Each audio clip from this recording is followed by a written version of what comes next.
lion out, bring the lion out, bring the lion out, bring the lion out.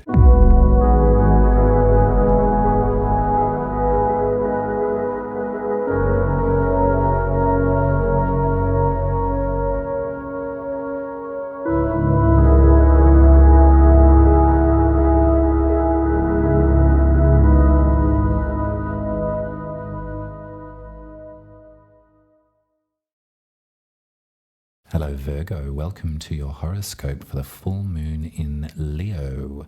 This is happening on Monday the 6th of February at 5:30 a.m. if you're in the southern hemisphere with me. So adjust your timing to your locale. This is a lunation, a full moon that I think we're going to feel some sort of like push and pull. I'll say it quite plainly, Virgo. There's definitely been this sort of feeling of like sort of slow to activate at the beginning of this year with Mercury, Mars, Uranus all retrograde. There's been sort of like a whoa, you know, like hold on, let's think this over. Now all of those planets have stationed direct. Uranus was the last to go on the 23rd of January. So I think for the next 88 days, I've got it written here, since that station direct, there's going to be 88 days of forward movement. So all of these things, all of these dominoes, hopefully will start to fall over and to start to create, you know, in our lives, we'll start to see some movement from that stationary kind of feeling. So let's have a look at the moon first, and then I'll describe to you some of the other difficult-ish relationships that are happening. So the full moon is happening at 16 degrees of Leo. For you, that is your 12th house. And the 12th house is where we find our access to magic. The 12th house is where we dream. It's where we really come to recognize the coincidences and similarities and connector points that link all of our experiences together. If you're into spiritual work and spiritual practice, you know that sort of the idea of astrology, the basic tenement of the work is to link us all together and to remind us how much we have in common and the potentiality of what lies beyond. I don't know if you like ghost stories or if you like to think about spirit land, if that's something that's of interest to you, if you've had strange occurrences and synchronicities in your life, you can really have a look at the 12th house to explain some of those occurrences. A full moon there is going to be pretty gnarly. Yeah, there might be some premonitions that you receive out of the blue. And I think of Leo. Leo is such a vibrant sort of sign, aren't they? They're ruled by the sun, so that there's light, confidence, size.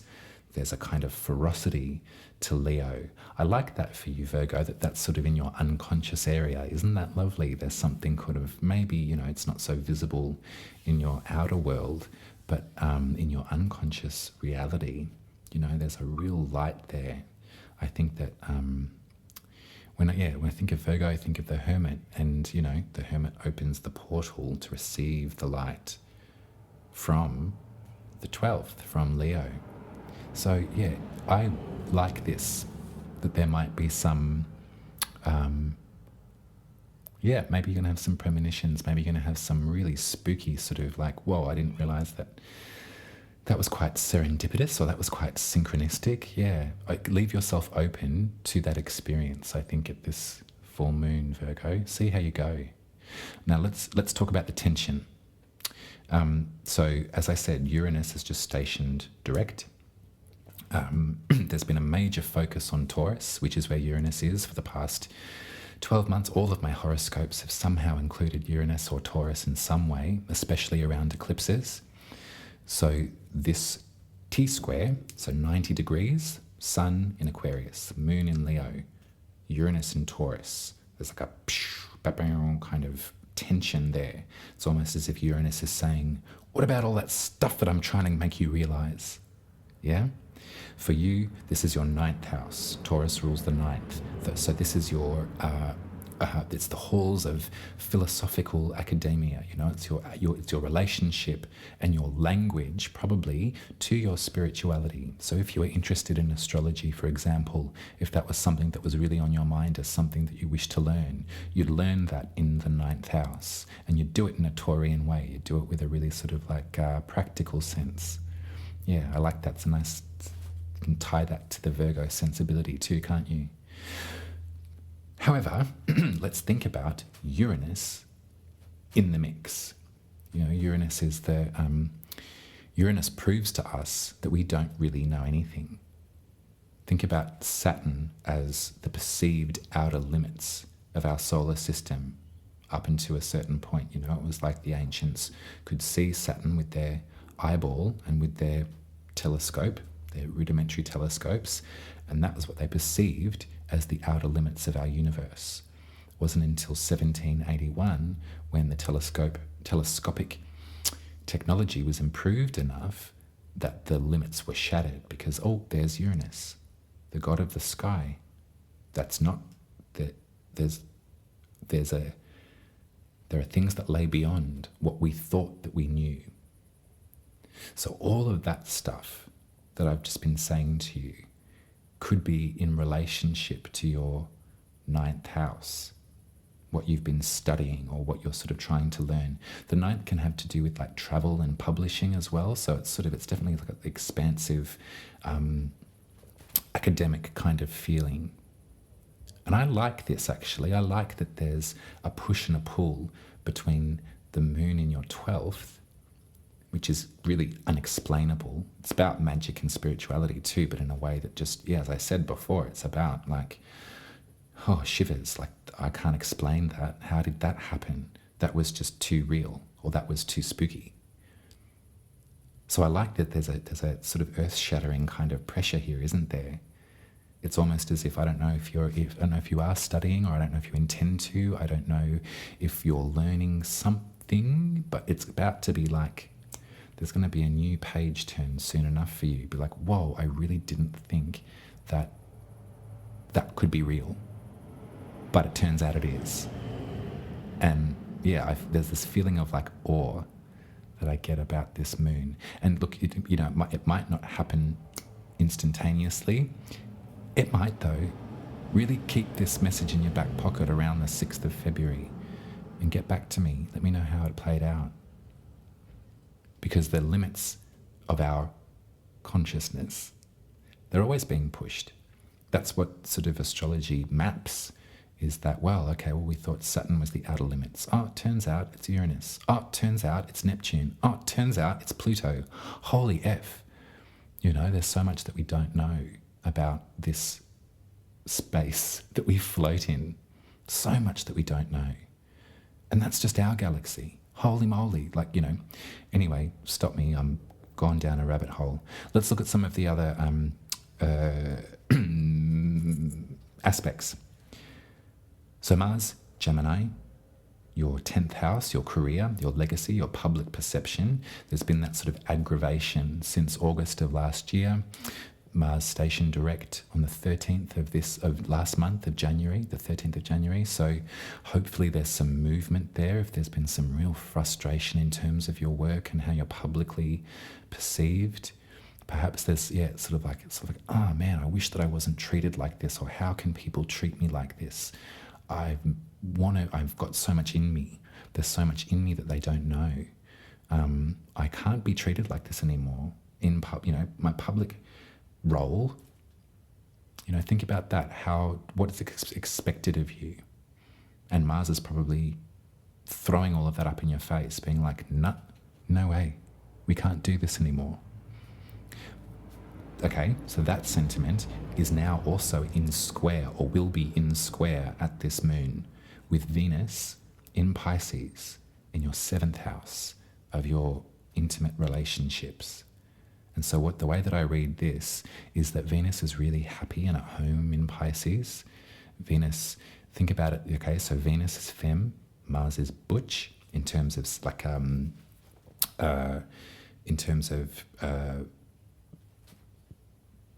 persona. I guess, clunky. You get what I mean? It's sort of like Venus can, represents pleasure, beauty, art, seduction, all of those sorts of things that we have in ourselves. And Mars represents direction, forward movement, activation, aggression, the butch sides of ourselves that we can have too. So they're in square, they're in opposition. However, I like to think that Venus is pulling rank here. I really do. So I'm looking at your 7th house, Virgo, and I'm thinking to myself, has there been some extra specially beautiful moments with you and your partnerships, you and your relationships, the people that you hold really close? Has there been some sweetness there that's helped you salve a little bit of this negative frustration up in the 10th house, how you're being publicly perceived? Because that's going to be something that can really help you with any pressure points at this moon that this might bring up. Although I think it's going to be more magical for you, Virgo, than hard. I really do. I really do. And I'm actually really looking forward to hearing what might happen. Yeah, but to cap all of that off, focus on love, focus on pleasure, focus on intimacy, focus on, because it will only be a couple of weeks that Venus is in Pisces. They tend to move fairly quickly around the wheel, So take the moment, feel the moment, and feel things work in your relationships.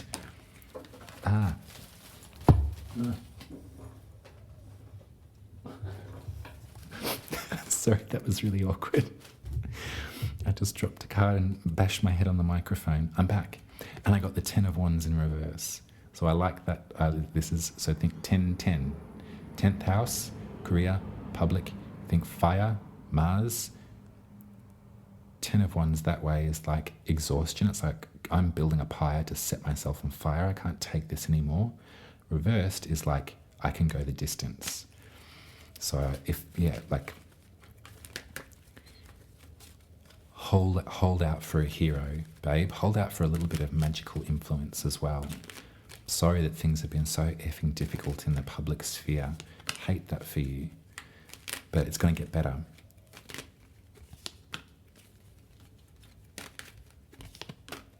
Yeah, that's great. So then I got the 7 of Wands. Defensive.